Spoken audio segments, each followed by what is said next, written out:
में जो फरीद साहब ने ये मिनी स्टोर खोला है, हम सब लोग इनको शुभकामनाएं देते हैं, मुबारकबाद देते हैं और अपने ईश्वर से अल्लाह से दुआ करते हैं कि अल्लाह ताला इन्हें कामयाबी दे।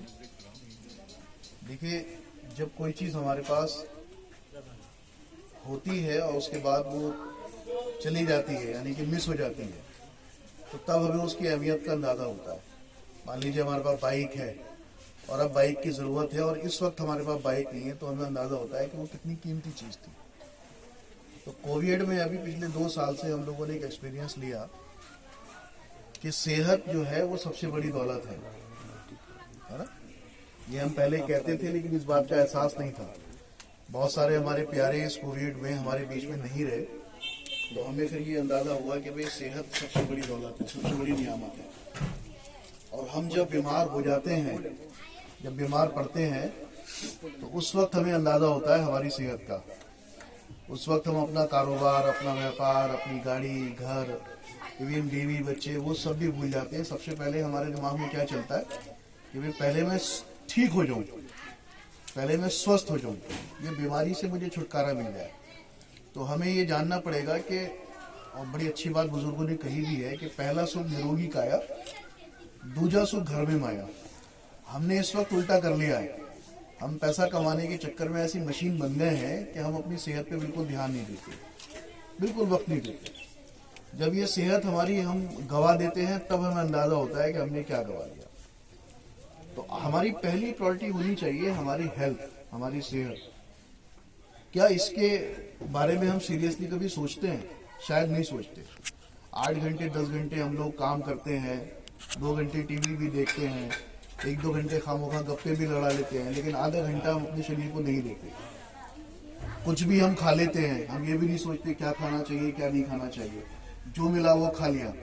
यानी कि सेहत कोई टॉपिक ही नहीं है, जबकि सबसे इम्पोर्टेंट टॉपिक हमारा हेल्थ होना चाहिए। मैं ठीक कह रहा हूँ सर? मैं ठीक कह रहा हूँ, है ना? तो सबसे इम्पोर्टेंट हमारे लिए सेहत है। तो उस सेहत के लिए हम क्या कर रहे हैं? आज जितने भी पढ़ा लिखा तबका है, जो हाईली क्वालिफाइड लोग हैं या हाई प्रोफाइल लोग हैं या समझदार लोग हैं, वो लोग अब हेल्थ को लेके बहुत कॉन्शियस हो गए। वो लोगों ने अब एक जिंदगी का उसूल बना लिया है कि हमें क्या खाना चाहिए क्या नहीं खाना चाहिए, आधा घंटा हमें एक्सरसाइज करनी चाहिए। और ये जो हम बीमार पड़ जाते हैं तो हम क्या करते हैं, सिंथेटिक जो पद्धति हमारी एलोपैथ मेडिसिन हम लोग लेते हैं, वो एक सही तरीका नहीं है। वो हमारी बीमारी को दबाती है, बीमारी को सही नहीं करती है। तो आज पूरी दुनिया नेचुरोपैथी की तरफ जा रही है, आयुर्वेद की तरफ जा रही है, नेचर की तरफ जा रही है। तो आज कहते हैं ना दुनिया गोल है, फिर घूम के वहीं आते हैं हम लोग। तो आज पूरी दुनिया को ये समझ आ गया कि अपने शरीर से बीमारियों को दूर करने के लिए एलोपैथ एक सही रास्ता नहीं है, आयुर्वेद ही सही रास्ता है। और आयुर्वेद में भी जो मॉडर्न आयुर्वेद है वो परफेक्ट है। एक आयुर्वेद है हिकमत वाला, वेद वाला, बट उसमें वो लेना भी आसान नहीं है। फिर वो काढ़ा बनाओ, चूरन, चटनी, माजून, पूरा एक चक्कर होता है। इस वजह से हम लोग उसको अवॉइड करते हैं। मॉडर्न आयुर्वेद में साइंटिस्ट ने क्या किया है, जो वर्ल्ड के टॉप साइंटिस्ट हैं, जैसे आज यहाँ पीयूसी पे आप बैठे हैं, जो आप यहाँ हेल्थ के प्रोडक्ट देख रहे हैं, दुनिया के सबसे बड़े 3 साइंटिस्ट हैं दुनिया के। उसमें से एक सबसे बड़े साइंटिस्ट है डॉक्टर DV नारायण। उनको बहुत सारे सरकार ने अवार्ड दिए, रिवार्ड दिए, बड़ी सारी चीज़ें, सम्मान। इंडिया के आयुर्वेद के सबसे बड़े साइंटिस्ट हैं डॉक्टर DV नारायण। उन्होंने और उनकी जूनियर साइंटिस्ट की टीम ने इन प्रोडक्ट को तैयार किया है। उन्होंने मॉडर्न आयुर्वेद तैयार किया। अब मॉडर्न आयुर्वेद क्या होता है देखिएगा, इसको समझिएगा। जैसे हम लोग हल्दी का इस्तेमाल करते हैं, सब जानते हैं कि हल्दी में बहुत सारे फायदे हैं, लेकिन ऐसा हल्दी में है क्या? कटे तो हल्दी, जले तो हल्दी, शादी तो हल्दी, बिया तो हल्दी, मतलब ऊपर से भी हल्दी फायदा करती है और इंटरनली भी फायदा करती है। किसी के बन छोटे होती है तो कहते हैं दूध में हल्दी डाल के पी लो आप, क्योंकि बेस्ट इन्फ्लेमेटरी होती है। वो अंदर की स्वेलिंग जो है, मांसपेशियां जो फट जाती है, उसको वो दूर कर देती है। तो हल्दी में ऐसा क्या है? तो साइंटिस्ट जो है डॉक्टर DV नारायण और जो टॉप साइंटिस्ट हैं, उन लोगों ने क्या किया, सारी जड़ी बूटियों में से मेडिसिनल वैल्यू निकाली कि भाई आखिर इस जड़ी बूटी में ऐसा है क्या जिससे बीमारी सही हो रही है। तो हल्दी के अंदर होता है कुरकुमिन, एक मॉलिक्यूल।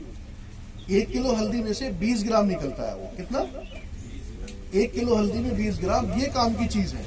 तो उस 1 किलो हल्दी में से 20 ग्राम कुरकुमिन निकाला, उससे प्रोडक्ट तैयार किया। अब आपको 1 किलो हल्दी खाने की जरूरत नहीं है। ये जो 20 ग्राम कुरकुमिन है, ये फायदेमंद है। तो इसको बोलते हैं मॉडर्न आयुर्वेद। तो आज पूरी दुनिया जो है मॉडर्न आयुर्वेद की तरफ जा रही है। जैसे आंवला हम लोग लेते हैं, आंवले में बहुत सारे फायदे हैं, बालों के लिए, आंखों के लिए, स्किन के लिए फायदा है। तो आंवला में विटामिन सी होती है। एक है आयुर्वेद, एक है मॉडर्न आयुर्वेद। मॉडर्न आयुर्वेद में क्या किया, जड़ी बूटियों के अंदर से साल तत्व ले लिया गया, जो उसकी मेडिसिनल वैल्यू है, जो उसके अंदर दवाई कहीं छुपी है, वो चीज निकाल कर फिर उनसे प्रोडक्ट को तैयार किया। तो इससे फायदा क्या होता है, एक तो आप 1 किलो हल्दी खा भी नहीं सकते, पचा भी नहीं सकते।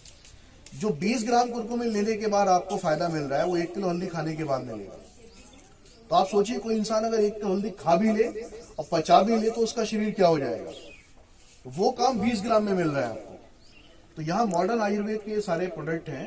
एक तो रिजल्ट इससे बहुत फास्ट आते हैं और ये आपकी बीमारी को, आपकी प्रॉब्लम को जड़ से दूर करते हैं। तो आज पूरी दुनिया मॉडर्न आयुर्वेद की तरफ आ रही है। ये बेस्ट प्रोडक्ट है, भारत सरकार से प्रमाणित प्रोडक्ट है। आयुष मंत्रालय भारत सरकार का मंत्रालय है, जो सबसे बड़ा मंत्रालय है। और आयुष मंत्रालय सर्टिफिकेट देता है, प्रीमियम सर्टिफिकेशन।